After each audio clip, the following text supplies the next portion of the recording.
In this video, I'm going to walk through the tools and market research that I personally use to understand what's happening in the housing market and how I turn information into clear guidance and consistent content for my real estate business. If you've ever felt overwhelmed by the headlines or unsure how to explain the market to your audience, then this video course will certainly help. All right, let's go ahead and get straight into the content. So today's big topic is going to be about tools and market research. And what comes along with that is also how to create unlimited content. There's no amount of market research that is going to matter in your real estate business if it is literally just stuck in your head. So there has to be some type of outlet for this. And I hope what you take from this is taking all of the information and all of the tools that we've talked about today and start turning it into content for your real estate business. It is literally your duty and obligation to get the information out to the people that need your help the most. Because this is what consumers are faced against, are the scary headline. The housing market is swinging towards buyers. The housing market is poised to crash worse than 2008. Expert warns, and 50% plunge could start in 2026. The housing market gets 3 bleak signs in the first month of 2026. Here's another one. The economist sees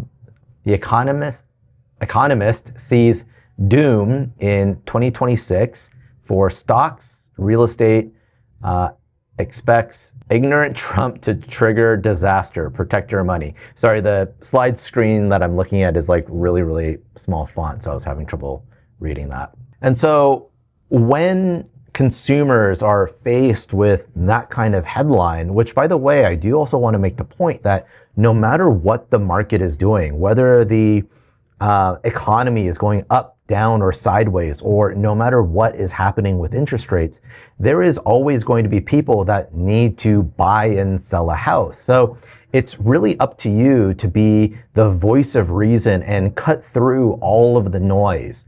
When headlines create fear, your job is to create clarity. So I'm going to start with what I believe to be my ultimate cheat code. And for a lot of you guys that have already been doing the coaching with me, you guys have heard me talk about this quite a bit. And I know that some of you guys are already using the resource. But if you're having trouble making sense of the housing market, if you're not sure how to articulate solutions to problems that buyers and sellers are facing in today's market, and that also means you as the investor, because I know most of you guys that are in this group or watching this video later are also interested in investing in real estate or buying and selling real estate for investment purposes. And if you're having trouble creating content for your business, I think this is going to be truly an invaluable resource. And I can probably think of at the very least one instance, maybe even 2 instances in my real estate career where this particular resource essentially kept me in business. That resource is Keeping Current Matters. I don't make a penny from recommending Keeping Current Matters or KCM. I don't have an affiliate link, but if you do scan the QR code, you'll be able to access their website. I think in comparison to what they charge and all of the market research that they make available to you, and not only give you the information, but take these really difficult topics and really be able to synthesize them down to a level that the normal person can really understand. Again, I just think that it is truly invaluable. Moving on from Keeping Current Matters, and I'm going to do a demo of pretty much everything that we've talked about, but I want to at least get through the resources first before really getting into it. So the second thing that has helped me in my real estate career is having a subscription to the Puget Sound Business Journal. And real estate is oftentimes linked directly to the strength of our local economy. And if you have no idea what is going on with job count, if you have no idea what is going on in the commercial space, if you have no idea what is going on with the companies and the economic engine of our local region, you're going to be left in the dark. And so you really need to be able to, again, articulate to the regular person what is happening in our market in relation to home values and what may or may not be impacting those things. I think this is a beautiful example of this. We had something happen in 2018 that was really the first time in quite a while that there was a shakeup in the real estate market, at least here locally. Believe it or not, at this time, the headlines were saying or even speculating that we might be heading into a real estate crash at that time. Obviously, we know at this point that that's a little bit silly to say. And by the way, this was also pre-COVID as well, because again, we're looking at 2018 here. And so I know that a lot of you guys are also investors here, so I'm going to switch tracks just a little bit because I think it'll hit home just a little bit harder. But when we've had home prices or property values increase 15 or 20 or 25% year over year, you can get into a bad deal and still make money. You can have cost overruns and still make money. You could have long delays and still make money and look like the hero. It's easy to make money when the market is constantly bailing yourself out. But 2018 was the first time that we really saw a hiccup in the housing market. And there was a couple of big contributors to this. Number one, we had Amazon insinuating, actually more than insinuating, they had actually committed to building out an HQ2 in New York State.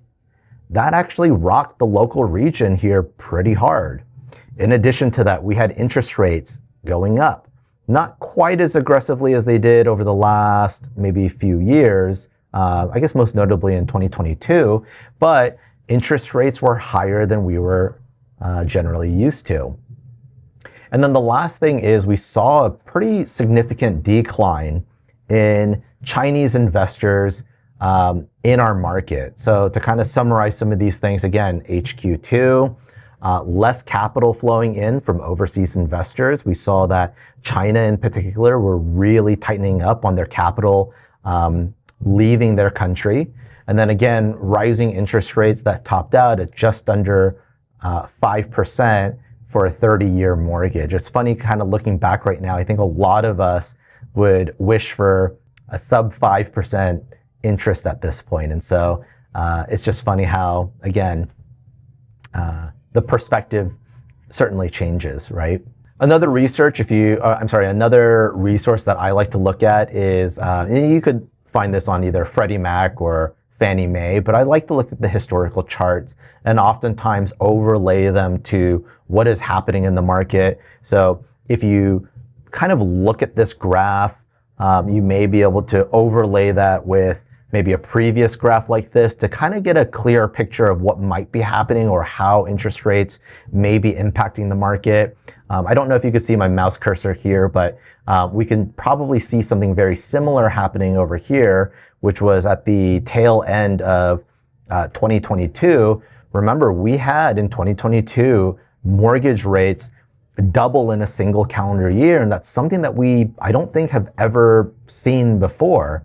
And so again, if you were to overlay what happened with mortgage rates, you'll probably see here, again, a really, really steep and sharp incline in interest rates took out quite a bit of enthusiasm in the housing market.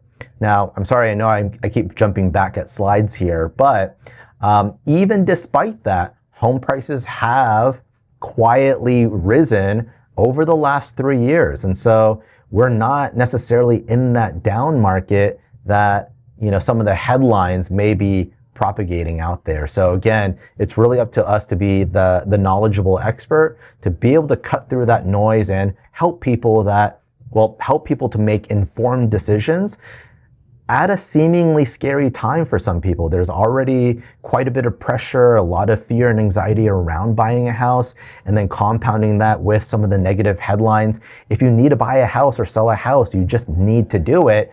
And again, I want to encourage you guys to really be that knowledgeable expert. And so, which by the way, again, we're going to go through all of these tools here in just a moment. Okay, another resource that is so underutilized is simply what is in the Northwest MLS. This is something that you already pay for on a quarterly basis. If you're not digging into the Northwest MLS and looking at the charts and the stats and really seeing what is happening in the market in real time, you're not only doing yourself a disservice, but you may be doing a disservice to your customers as well. So we'll go ahead and dig into that. And the last thing that we're going to go over today is going to be, what do you then do with all of this information? And we're going to talk about some really, really easy paths that you can create essentially unlimited content with everything that we've just discussed here. So let's go ahead and get into it here. Okay, just a quick pause. One of my goals has always been to provide quality real estate education at an affordable price. And if you're looking to get your start in real estate, or you feel like you need a reset, you can join the full course and get access to all past sessions so you can learn on your time. We meet live on Thursdays at 6 p.m. Pacific, and I'll post the full schedule on the screen or in the description. At the time of recording this, we've completed week 3 and already uploaded about 4 hours of content that I haven't posted anywhere else. If you want to get access to the live sessions, recordings, and all of the bonus content, you can scan the QR code and click the link below. Okay, so the first thing I want to go over is KCM. And again, this is, and I'll actually give you guys a little bit of background about KCM. When I first started real estate, they were originally a real estate blogging site. So you can pay for their service. They had pre-written out blogs and you can post them to your website. I think that the landscape for real estate advertisement, I don't know if that's necessarily the right word, but basically getting information out to your sphere of influence has certainly changed a lot. I think there's less emphasis on websites and more emphasis on things like social media and getting the information out that way.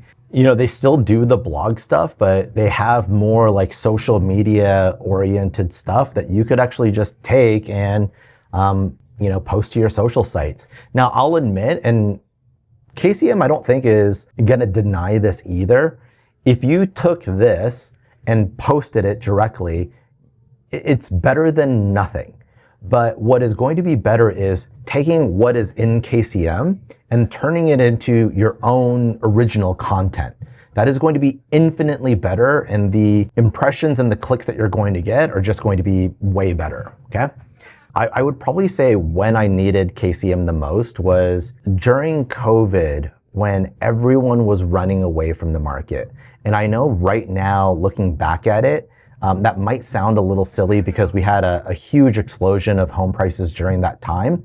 But in the early moments, that January to March, I mean, we really thought that the world was kind of doomed. Conventional lenders were pulling out loans or pulling back loans or canceling loans literally at the closing table. They started requiring 20% down for conventional financing. You know, this was a time where there was a lot of uncertainty. And so when people were scared and they didn't really know how to react to the market, KCM for me was actually the voice of reason. The next thing that I think is such a huge deal are actually these market updates. And with these market updates, they literally give you everything. Like, for example, this is a 22-minute video about what is happening in the market today, the problems that people are facing today, the question that buyers and sellers have today, and they are addressing it in a video. But not only that, they give you all of the slides for everything that they're going to be talking about. In addition to that,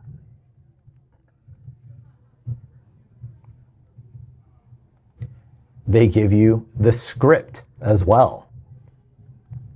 Now here's something cool, and this kind of goes into creating essentially unlimited content for your business, but they've given you the script, and I promise you that's, you know, that's not just a coincidence. They've done it on purpose. But if there's literally a section that really stood out to me, and I want to go ahead and deliver that content to now what my audience is, I can then take this into something like ChatGPT and say,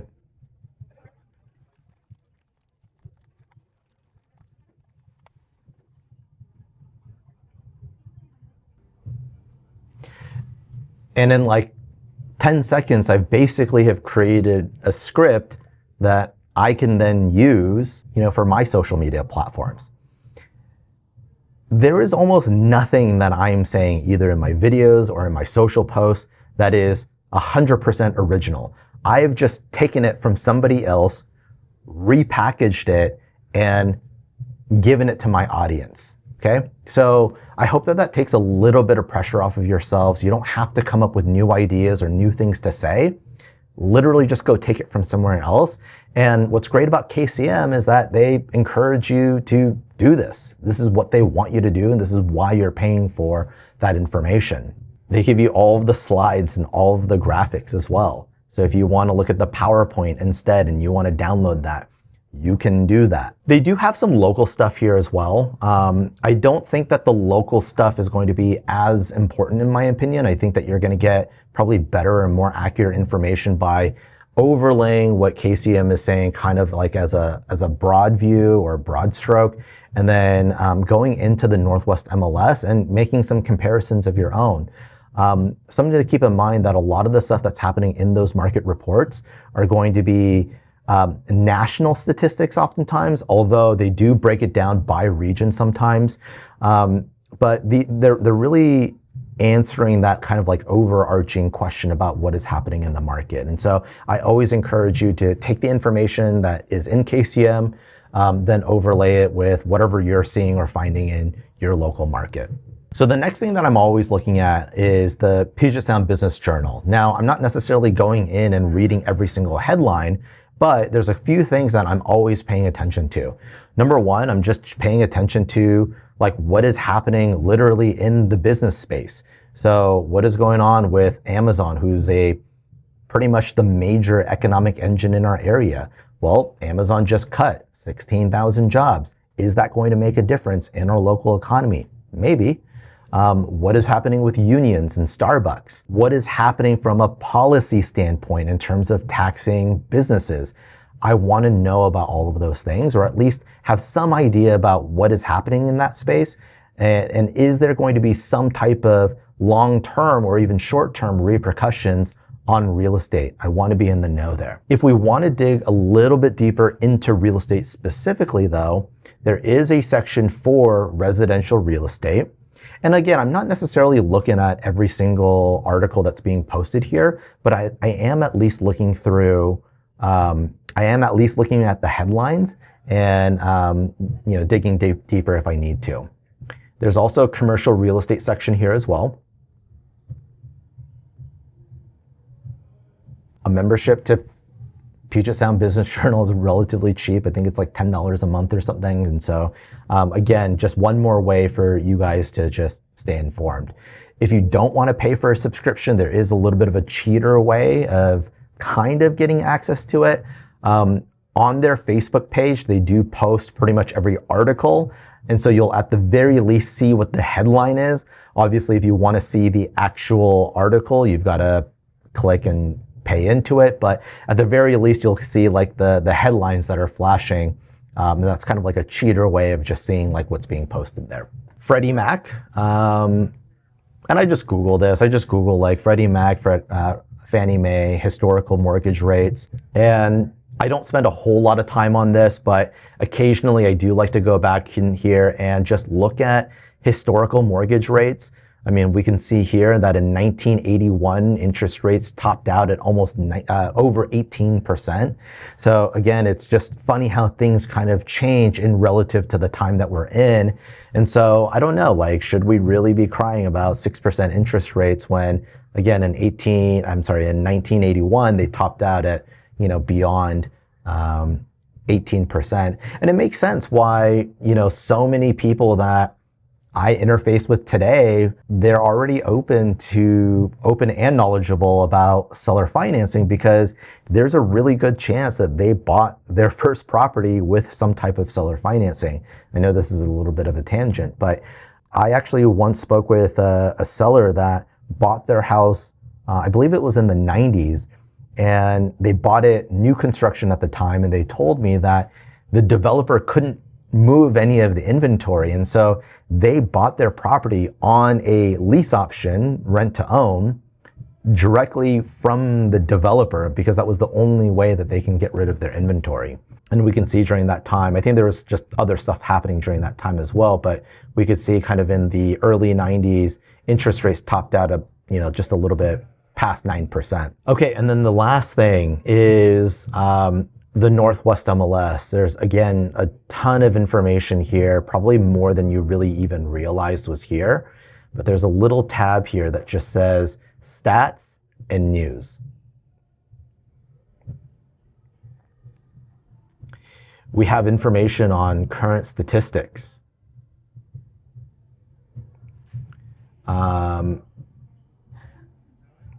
Median unpublished pending, average unpublished pending price, pending with multiple offers, pending with escalation clauses, pending with financing addendums. We could see that about 80% of buyers today are going to be financed. So if you have a customer that has a property that they want to take to market that's not in very good condition, you could confidently say that you will be removing at least 80% of the buyer pool that's out there. How many are going to be pending with inspections? So when you're talking to your sellers, is it going to be important for you guys to do a pre-listing home inspection, knowing that the majority of buyers are going to do their own inspection and use that as a second round of negotiating? Now you have stats to really back that up. And also bring some gravitas to some of the advice that you might be giving to your clients, or also just taking some things into consideration for yourself. Because again, I know that all of you guys have interest in being an investor as well, or already are an investor.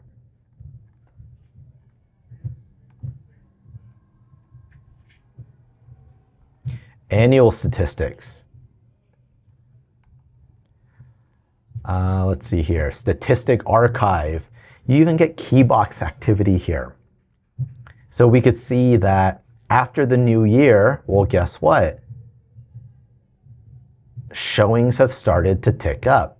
And I think this is an important data set to look at because in our industry, the sales data is always going to be a month behind because things that are pending today, which they received a bona fide offer for, they're taken off the market, but we're not actually going to know the details of that sale for at least 30 days because that's how long that it takes to close. And so it's very difficult to know in our industry what is happening essentially just at the curve.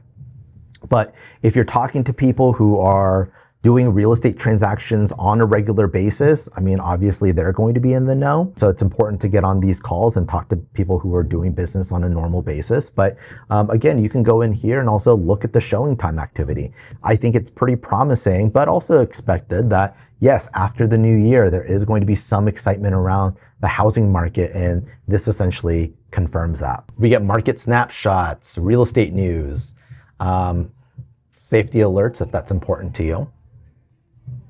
And for the people who really nerd out about stats, I mean, you could really go back fairly far on these reports as well and be able to, track what's happening within our industry. I think these go back all the way to 1990 to some extent. I've never actually even looked at this before, but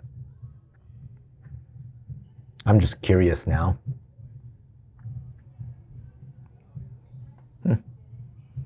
It's pretty interesting. Okay.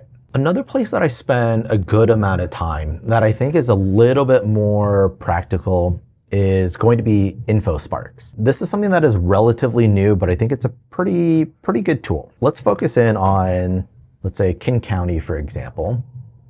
And I want to look at residential sales. Let's look at max. And I want to look at the rolling 12-month now. And even despite all of the headlines saying that, oh, like we're in a down market, are we on the verge of a real estate crash? Since interest rates have essentially doubled, so let's just go back from the beginning of 2022, the median home price in King County has quietly gone from $835,000 to damn near $1 million, despite all of the headlines that we've seen about, the housing market. And I don't know if that's just extra small, but I can maybe make that a little bit bigger here. Sarah looked like she was like really squinting at this graph, so I hope that helps you out a little bit. I wasn't wondering the same. Okay. Thanks. Yeah. Like 975, isn't it? Yeah, 975 is where the median home price now is for King County, which I think is just like astonishing. And this is, single family residential. If we look at the average price, it's actually even higher than that. I don't like looking at the average price because I think that, there are some outliers out there that may be skewing the data. So I do like looking at the median home price. And there's other things that we could look at as well. So, and I'll propose the question, and I'll do it in a rhetorical sense, and I'll just answer the question. I'm not expecting a response from you guys. But why is it that even though interest rates doubled in a single calendar year, they went from literally being 2 and 3% to jumping up to almost 8% interest. And despite the negative headlines, despite the negative perception on the economy, why is it that home prices are continuing to go up? Well, it's simply put an inventory problem that we have. And so if I look at, for example, months of supplies, you can see that in King County right now, not technically today because the data is always 1 month behind, but we have less than 3 months of inventory. Well, just over 2 months of inventory here in our region or county. By definition, we are in an extreme seller's market. There is not enough real estate to meet all of the potential demand that might be out there. Now, what interest rates have done is that they've curbed some of the enthusiasm around buying a house. And you can make the argument that interest rates did exactly what it was supposed to do. It was designed to curb inflation, and that's exactly what it did for housing. It slowed down that appreciation or inflation of home prices. Now, when I first started real estate in 2015, I'm going to look at the entire MLS as a whole now. When I first started in 2015, the 4 and 5 months of inventory here, this was already being labeled as an extreme seller's market at that time. And right now, today, the entire MLS, and I understand that King County is a little bit hotter, but the entire MLS has less than 4 months of inventory here, okay? And if you want to frame it up in terms of like, what is a seller's market? What is a buyer's market? What is a neutral market? And I understand that there's going to be other factors that are going to play into this, like for example, interest rate and economy. But if we're purely looking at inventory levels or absorption rate, generally anything that is below 6 months of inventory, we are looking at a seller's market. So sellers have the advantage. If we're right at around 6 months of inventory, we're technically a balanced market. And anything more than 6 months of inventory, we're now looking at a surplus of inventory. Now, there are some headlines that are circulating out there that, hey, sellers are having to take a discount on a property, or more and more sellers, or 50% of listings have taken a price reduction or a discount. And I think that part of that also has to do with the fact that I think that sellers have to recalibrate their expectations on the housing market. I think there's still a lot of people who are kind of just stuck in that, 2017, 2018, or even the 2020 up until that 2022 rally mindset. And they haven't really quite adjusted to what the current realities are around the market and the enthusiasm around home buying. So I think that sellers have to recalibrate their expectations. But again, you looking at this and being the knowledgeable expert allows you to be able to discuss some of these things in a way that may make more sense to the seller. Now, I think it's also really important to keep in mind, this is something that I'm constantly going to come back to, but not every single customer is going to be for you. So if they have a perception about a price that they want to sell at, I want to know, are they at least open to talking about all of the possibilities that it's going to take, or all of the things that it's going to take to make that price a reality? I want to know, are they at least open to my influence and really talking about this and being realistic about price? We might be able to get that price someday, but here's what we're looking at today. We might be able to get this price if you're willing to do X, Y, and Z improvements, but as this particular property sits today, this is probably what we're going to be looking at. And so you always just want to make sure, are you talking to a seller that's going to be reasonable or open to receiving that influence? Maybe one thing that I'll talk about here, and this might be something that isn't completely obvious to everybody, but if you're not sure what months of inventory actually means, really simply put, with the existing buyers that are in the market today and the number of supply that we have, so the number of homes that we have, and if no new buyers enter the market, no new sellers enter the market, how long would it take to absorb up all of the inventory? That's what months of inventory is gauging. So right now today, if we're looking at supply, and the entire MLS is looking at 3.7 months of inventory, it means that if nothing new came to the market, and with the existing demand that we have with home buyers, the entire inventory level would essentially be absorbed up in about 4 months is what this is saying. Now, I can't overlay this necessarily, but I want you to kind of just take a mental screenshot here. If we look at this graph and we overlay this with the median home price, it is almost the inverse with the home price. As inventory rate is super, super low, we generally see a very, very steep incline in home prices that are happening. You could see here when home prices were coming down, this was during the mortgage crisis of 2008. You could see that inventory levels in the Northwest MLS, we were looking at over 1 year of inventory here, 14.3 months of inventory in 2009. You could see that that has steadily come down. And with that, we also saw home prices appreciate.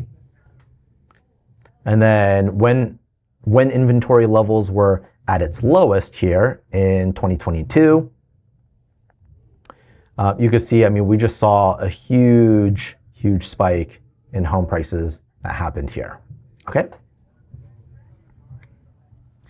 And then the last thing that I want to talk about is, and again, this part ties back to creating unlimited content now. We've taken some of the ways that we can do that with like KCM, for example, but there might actually be an even easier way. Again, there is somebody out there who has already said whatever it is that you are trying to say. And there's just so many great people that are already out there. Like Julie is a great example of that. And she has a ton of content that she's already posted on. So I want to show you guys just a little bit of a hack here. And if you know Julie, she would totally encourage you to do the same thing. Basically just steal whatever it is that she's saying, but you could do that in an easier way. So I'm going to use my phone here and I'll just show you something really, really quickly. I'm going to pull up the most un-high-tech thing, which is Microsoft Word, okay?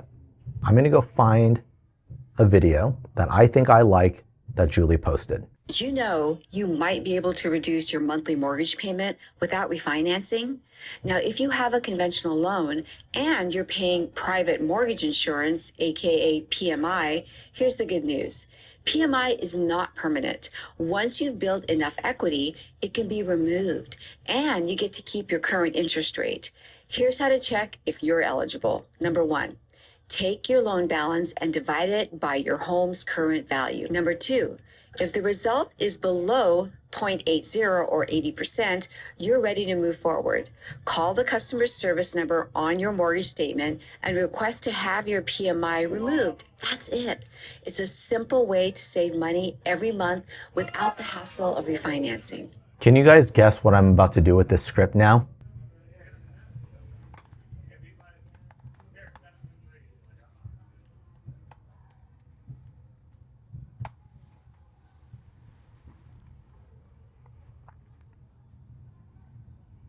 And you could fine tune it and refine it from here, but I think you guys get the picture. The other thing that I wanted to show you guys that I don't think is going to, there's like no way for me to screen share it necessarily. So when you guys go online, you guys look at the videos, I'll try to make it look pretty, but I am not great at just talking off the top of my head, especially when I'm just staring at an empty camera. I think when I'm talking to you guys, it's just a little bit easier to do that.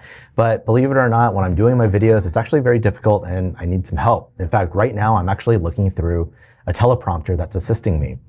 You can get a teleprompter for your phone as well, okay?